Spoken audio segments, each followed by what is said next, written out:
guys, hey my loves, thank you so much for clicking on this video. Kindly subscribe. I'm back again with another prophetic word, and today's prophetic word is special to me because it's similar from the previous prophetic word in that they're all from the same chapter. And I was so excited when I filmed that video and then went to church, and then the sermon was exactly from that same chapter, only that it's from today's prophetic word. So I was like, yes, we are one in the spirit with, with the pastor, you know what I'm saying? Small things like that make me so happy and excited. I'm like, yo, what a coincidence. But there is no coincidence in the kingdom of God. It's always a confirmation. So today's prophetic word, God says, what do you have in your house? What do you have in your hand? And today I'm going to talk to people who always cry, man. I'm waiting for a breakthrough. I'm waiting for a miracle. I'm waiting for a surprise. I want God to bless the work of my hands. You want him to multiply what you have, but you're doing nothing. I remember the pastor saying last Sunday that if you have nothing, then God is going to multiply the nothing.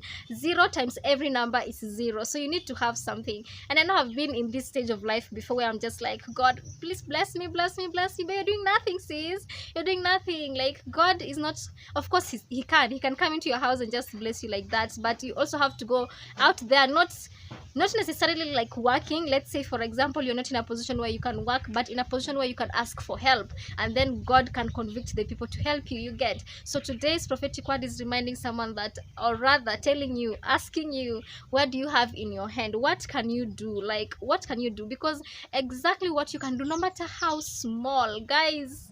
I am the biggest manifestation or testimony of starting small, and in those small things God can meet you in a big way. Only that I can't tell you guys because the testimony is in the working. You know, when you can see what God is doing and you're like, I see you, God, I see you. You're doing the most, but you're letting him complete everything so that you don't go ahead of God. I love the way God can surprise you, but that's that.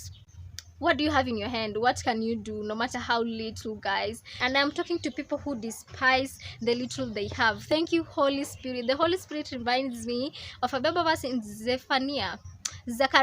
I'm gonna put that Bible verse here on the screen that says, do not despise humble beginnings. Do not despise small beginnings, because those small beginnings can become very big. And I feel like most of the time when before God convinces you or convicts you or humbles you to a point where you are ready to start small, it's because he's working with your pride. Some of us, our pride is bigger than ourselves, bigger than our height. Safe.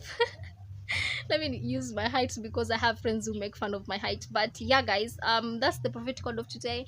Don't despise small beginnings. Be ready to start small, because God can bless it and multiply it, and it will be quickly, guys. Remember, I have a prophetic word before that says it's gonna happen quickly, and I thought it was just a joke. Sometimes I film these prophetic words and think it's just for you guys, but then they manifest in my own life, and I'm like, yeah, so that's what you meant, God. Okay, shine, it's your time to shine. But yeah, guys, thanks so much for watching this video. I'm gonna see you on my next one.